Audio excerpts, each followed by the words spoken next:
Bonjour à toutes et à tous.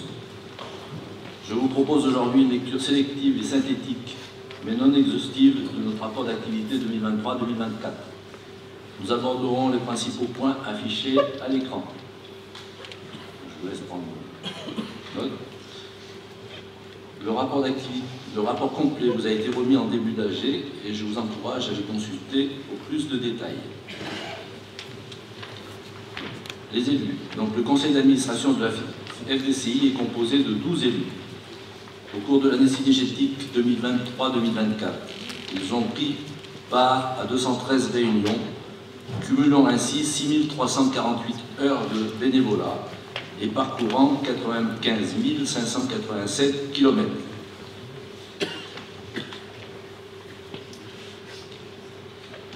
Les élus représentent la fédération auprès de diverses structures et associations du département et de la région. En 2023-2024, ils ont ainsi participé à 99 réunions extérieures, dont 48% auprès des politiques et institutionnels. Le personnel. En 2023-2024, la FDCI comptait 18 salariés en CDI et 9 salariés temporaires, soit alternants, CDD ou volontaires en service civique. Au total, 28 617 heures de travail ont été effectuées.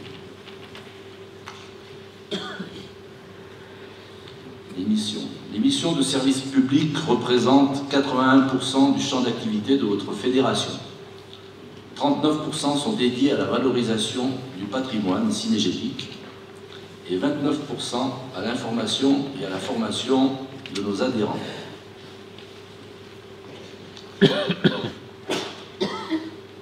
Les adhérents, justement.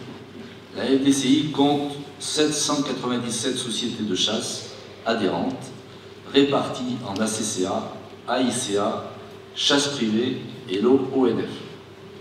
À cela s'ajoutent 15 240 chasseurs individuels, dont 333 nouveaux détenteurs de permis. Les validations, nous avons enregistré pour la saison 2023-2024 6 907 validations départementales, soit 45% de l'ensemble des validations. 8 414 validations, toutes catégories confondues, ont été opérées en ligne.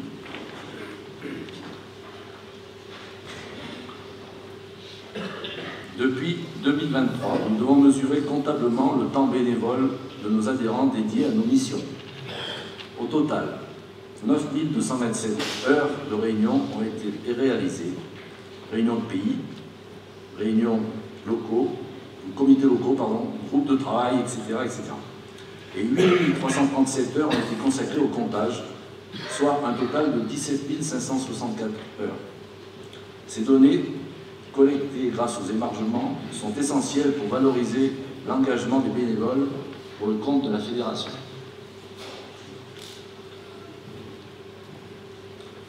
La plaine. En 2023-2024, la FDCI, avec votre concours, a planté 9 600 km de haies champêtres, soit 19 200 plants sur 25 communes. 6 nouvelles mares à vocation cynégétique ont été créées sur 6 communes différentes. Et concernant l'entretien de coteaux, un chantier de 0,6 hectares a été entrepris cette même année. L'ensemble de ces actions ont représenté 771 heures de travail terrain.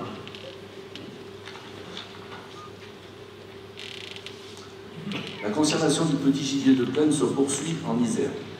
En 2023-2024, la FDCI a accompagné des ACCA et des chasses privées réparties sur 35 communes, dont la réintroduction de 1200 faisans d'eau âgés de 12 à 14 semaines.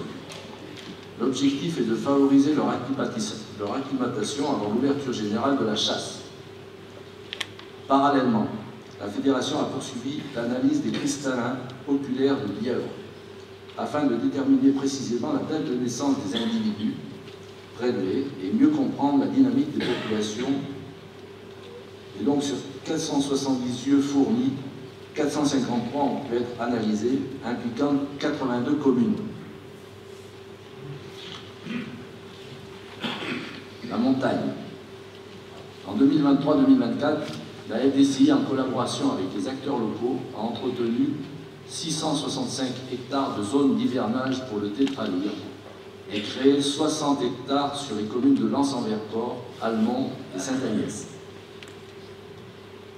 Concernant les diagnostics habitat de cette même espèce, 226 hectares de prospection ont été opérés sur 3 zones d'hivernage sur le massif des Grandes Rousses.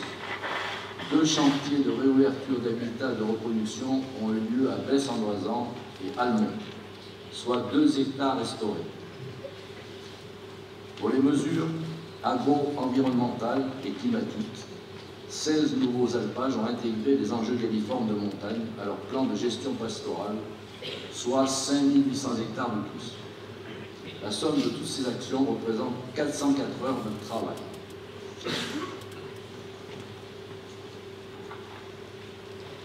Les dégâts. Sans surprise, c'est le sanglier qui génère le plus de dégâts sur le département.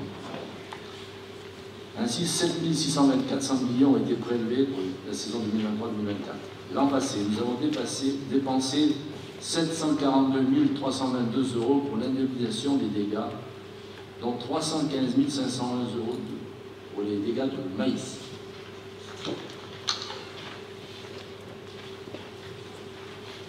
Concernant l'équilibre forêt-gibier, la FDCI a intensifié son investissement selon 2 axes. Le recueil et l'analyse de données, 300 pesons ont été distribués depuis 2021, et la médiation forêt-gibier avec les acteurs locaux, ONF, COFOR, communes et Comcom du Triel. Ainsi, 700 placettes réparties sur 10 territoires ont été placées pour évaluer l'impact du gibier sur la régénération forestière, le partage du diagnostic et la recherche de solutions concertées et coordonnées. En parallèle, les taux de réalisation du plan de chasse s'élèvent à 92% pour le chevreuil et 83% pour le cerf. Ces chiffres sont supérieurs à la moyenne nationale, ce qui démontre la forte implication des chasseurs sur le terrain. Et enfin, le rapport. Les prestations de services. En 2023-2024, nous avons poursuivi notre partenariat avec SNCF Réseau, le domaine skiable des Sept Eaux et le CIRAN, tout en lançant de nouveaux projets avec des concessionnaires autoroutiers comme Vinci ACF, pour notamment la mesure compensatoire aux demi-échangeurs de Vienne Sud, et le réseau AREA, pour le suivi de l'écoupement de Torche-Felon, en partenariat avec la FRC Auvergne-Rhône. Ces prestations ont mobilisé 430 heures de travail pour le personnel de la FDCI. Je vous remercie de votre attention.